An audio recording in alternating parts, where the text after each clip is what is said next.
नमस्कार दोस्तों, आज का वीडियो आपके जीवन से जुड़ा हुआ बहुत ही एक इम्पॉर्टेंट वीडियो है, इसलिए इसको अंत तक देखना। आप सबको मालूम है कि हमारे आसपास का पर्यावरण बहुत तेज़ी से नष्ट हो रहा है। हमारे जंगल ख़त्म हो रहे हैं, हमारे जानवरों की हालत बहुत ख़राब है, कई प्रजातियां लुप्त हो चुकी हैं, पेड़ काटे जा रहे हैं विकास के नाम पर और कई बार निजी फ़ायदों के लिए। तो हमें ऐसा लगता है कि ये काम गवर्नमेंट का है या कोई एनजीओ का है या कोई एक्टिविस्ट है, वही कर सकते हैं। तो मैं आज आपको एक बहुत इंपॉर्टेंट जानकारी देना चाहता हूँ जो कुछ ही समय पहले मुझे भी मिली है, जिससे एक अंदर से एक ताकत का एहसास होता है और ये ताकत आपको देता है आपके देश का कानून, आपके देश का संविधान। तो आज मैं आपको पर्यावरण से जुड़े हुए ऐसे 4 कानूनों के बारे में बताऊंगा, जिससे कि आपके पास भी वो ताकत आ जाती है कि आप भी एक पेड़ को बचा सको, एक जानवर को बचा सको, जंगल को बचा सको। तो हमारे संविधान के अनुच्छेद 21 पहला कानून है, हमारे संविधान का अनुच्छेद 21 आर्टिकल 21। आर्टिकल 21 एक फंडामेंटल राइट है, एक मौलिक अधिकार है जो किसी भी भारतीय को ये मौलिक अधिकार देता है, ये उसका हक देता है कि वह अपने जीवन में अपनी तरीके से अपनी आज़ादी से जी सके और उस जीने के लिए जो भी सुविधाएं और जो भी मूलभूत चीज़ें हैं वो उसको मिले। ये हमें हमारा कानून ये हक देता है और उस हक के अंदर कानून ने शुद्ध पानी, शुद्ध हवा, पेड़ पौधे, पर्यावरण, जीव जंतु, ये सबको भी शामिल किया। तो ये हमारा हक है। तो ये पेड़ पौधे, जंगल, ये जानवर, ये जीव जंतु, ये एनवायरनमेंट, ये सिर्फ हिल स्टेशन तक नहीं सीमित रहना चाहिए। अगर आप किसी शहर में रहते हो तो ये आपका हक है कि आपको मिले। आपको पता होना चाहिए कि आर्टिकल 21 आपको ये फंडामेंटल राइट देता है, आपके पास ये पावर है।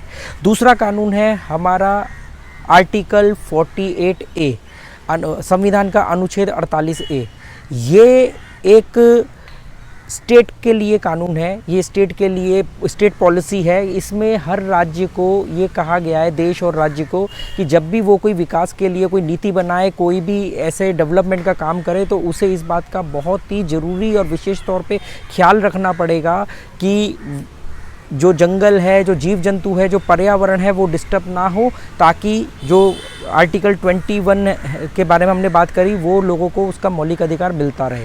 तो हमें ये ध्यान रखना पड़ेगा कि हमने जिन लोगों को चुन के भेजा है, हमारी जो राज्य सरकारें हैं, हमारी जो देश की सरकारें हैं, वो हमारे लिए विकास का काम करती हैं, पर विकास के काम के साथ साथ उन्हें इस बात का ध्यान रखना पड़ेगा कि हमारे को शुद्ध पानी, शुद्ध हवा, पेड़ पौधे, जंगल, जीव जंतु मिले। अगर सब तरफ प्रदूषण होगा तो आप जितनी मर्जी सांस को अंदर खींच ले या बाहर छोड़ ले, उससे कुछ नहीं होने वाला। एवरेज एज हमारी घट रही है और बीमारियां हमारे शरीर में घुस चुकी है, आप ये सब देख चुके हो।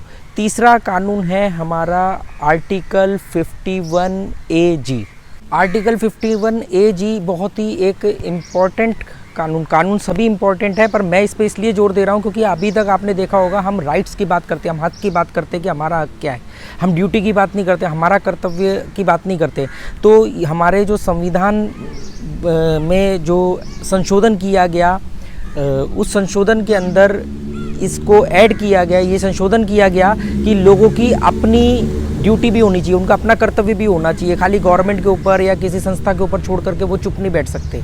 तो आपका अपना कर्तव्य, तो आर्टिकल 51AG अनुच्छेद, संविधान का अनुच्छेद 51AG आपको आपकी ये ड्यूटी बनाता है, आपका ये कर्तव्य है कि कहीं पर भी आप कोई जंगल नष्ट होते हुए देखें, आप कोई पेड़ कटता हुआ देखें, आप किसी जंगली जीव जंतु के ऊपर अत्याचार होता हुआ देखें, आप किसी पशु के ऊपर अत्याचार होता हुआ देखें, तो आप उसको रोक सके और आपको उसके साथ सहानुभूति रखनी ही पड़ेगी। ये हमारी ड्यूटी है, ये हमारे संविधान के अंदर है, ये हमारा कर्तव्य है।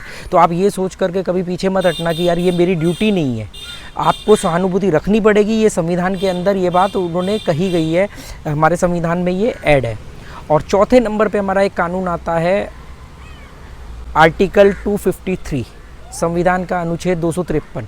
इसके तहत हमारे पार्लियामेंट के पास ये पावर है, इसके तहत भी हमारी गवर्नमेंट को भी हमारे एनवायरनमेंट को प्रोटेक्ट करना है, ताकि हम बाकी जो हमारे मौलिक अधिकार हैं उसको हम पा सकें। और हमें इंडिविजुअल, हर एक भारतीय नागरिक की भी ये ड्यूटी बनती है, उसका कर्तव्य बनता है कि अगर कहीं पे पेड़ कट रहा है, कहीं पे कोई जंगल उजड़ रहा है, कहीं पर कोई डेवलपमेंट के नाम पे किसी या आपको भ्रमित करके कुछ भी ऐसा हो रहा है, तो हर एक भारतीय नागरिक की ये कर्तव्य है कि वो उसको रोक सके। इस कर्तव्य के अंदर उसको अपने जंगलों की रक्षा करनी है, उसको अपने पेड़ों की रक्षा करनी है, उस जंगली जानवरों की रक्षा करनी है, वाइल्ड लाइफ की रक्षा करनी है, उसमें तालाब और नदियाँ भी शामिल हैं।